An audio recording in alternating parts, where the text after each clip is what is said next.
అందరికీ మే డే శుభాకాంక్షలు.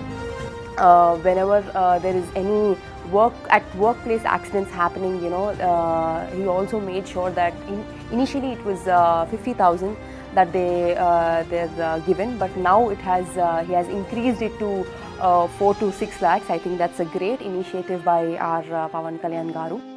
నేను రాజకీయాల్లోకి వచ్చి చాలా సంవత్సరాలు అయింది. అప్పటి నుంచి నేను చాలామంది నాయకులతో చూశాను, వాళ్ళ పనితీరు చూశాను. నేను చూసిన దాంట్లో చూస్తే కంపేర్ చేస్తే రాష్ట్రంలో చాలామంది నాయకులు ఉంటారు, నేను కాదన్నాను. కానీ తపన ఉన్న నాయకులు కొంతమందే ఉంటారు. అటువంటి వారిలో పవన్ కళ్యాణ్ గారు ఒకరని చెప్పి నా తాలూకు భావన.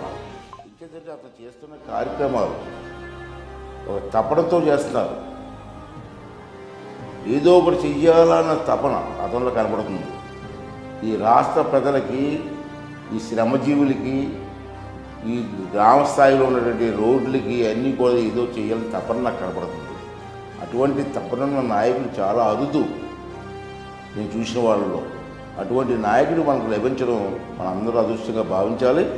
అతను చేస్తున్న ప్రతి కార్యక్రమాన్ని కూడా మనసు పెట్టి ఆలోచించి రాష్ట్రాన్ని అభివృద్ధి చేయడంలో మన తాలూకు సహకారం అతనికి అందించాలని చెప్పి నేను మనస్ఫూర్తిగా కోరుకుంటూ, ఈ అందరి తాలూకు ఆశీర్వాదం పవన్ కళ్యాణ్ గారికి ఇచ్చి ఇటువంటి కార్యక్రమాలు మరిన్ని కార్యక్రమాలు తీసుకొచ్చి ఈ రాష్ట్ర